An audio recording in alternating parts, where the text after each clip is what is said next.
5, 4, 3, 2, 1. Welcome to Super Swing Academy.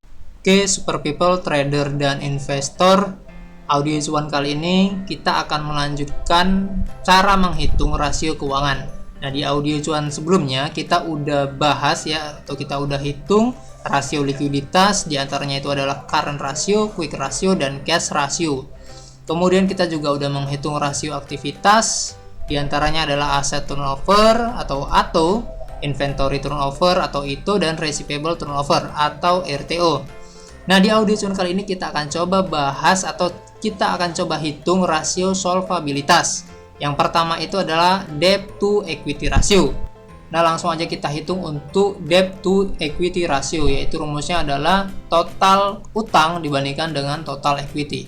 Sama dengan kita ke balance sheet, total hutang atau total liabilitas dibandingkan dengan total ekuitas. Nah, di sini karena ada kepentingan non pengendali, kita harus jumlahkan juga, buka kurung, kepentingan non pengendali ditambah total ekuitas, tutup kurung, sama dengan hasilnya sama dengan yang sudah benar. Nah, jadi yang sebelah kiri ini adalah hasil yang udah benar. Kemudian kita coba tarik untuk periode berikutnya. Nah, rasio solvabilitas yang kedua adalah debt to asset ratio. Rumusnya adalah total hutang dibandingkan dengan total aset. Oke, langsung aja kita hitung untuk debt to asset ratio. Langsung sama dengan kita ke balance sheet, cari total hutang atau total liabilitas, terus dibandingkan atau dibagi dengan total aset. Langsung enter. Nah, di sini ketemu 0,33, langsung tarik untuk periode berikutnya. Nah, di sini kita udah hitung 3 rasio likuiditas, rasio aktivitas, dan rasio solvabilitas. Rasio keuangan yang selanjutnya adalah rasio profitabilitas. Ini rasio yang sangat penting untuk teman-teman atau untuk rekan-rekan investor maupun trader, terutama untuk investor fundamental. Nah, langsung aja kita ke rasio profitabilitas yang pertama, yaitu gross profit margin atau disingkat dengan GPM. Rumusnya itu adalah gross profit dibandingkan dengan penjualan, sama dengan income statement gross profit atau laba bruto dibandingkan dengan total penjualan atau total pendapatan. Itu sama aja, tinggal enter. 44%, langsung tarik untuk periode berikutnya. Nah, rasio profitabilitas yang kedua itu adalah OPM atau operating profit margin, yaitu laba operasi. Rumusnya itu adalah laba operasi dibandingkan dengan penjualan atau operating dibandingkan dengan sales.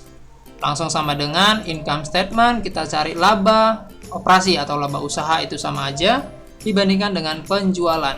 Sama dengan 31%, dan seperti biasa ditarik untuk periode berikutnya.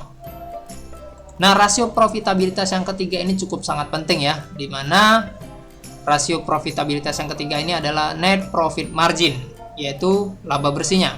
Nah, rumus untuk net profit margin ini adalah net income dibandingkan dengan total penjualan. Langsung ke income statement, laba tahun berjalan itu net income juga sama aja dibandingkan dengan total penjualan. Langsung enter. Nah, di sini ketemu hasilnya sama, langsung tarik untuk periode berikutnya. Nah, rasio yang keempat dan kelima ini sangat sering digunakan bagi investor untuk menjadi acuan atau menjadi dasar fundamental untuk membeli suatu saham, yaitu ROA atau return on asset. Nah, rumusnya itu adalah laba bersih dibandingkan dengan total aset. Langsung aja kita ke rumusnya, kita cari laba bersihnya di income statement, kemudian kita cari asetnya di balance sheet, total aset, sama dengan dapat hasilnya 23%, dan kita tarik untuk periode berikutnya. Kemudian rasio profitabilitas yang kelima adalah ROE atau return on equity, yaitu rumusnya adalah net income dibandingkan dengan total ekuitas. Kita langsung hitung, sama dengan income statement, laba tahun berjalan atau net income dibandingkan dengan balance sheet, yaitu kita langsung cari total ekuitas, sama dengan 34%. Nah, itu langsung kita ke tarik untuk periode berikutnya. Nah, kita sudah menghitung 4 rasio keuangan, yaitu rasio likuiditas, aktivitas, solvabilitas, dan profitabilitas. Nah, next audio cuan nanti kita akan bahas atau kita akan hitung rasio pasar.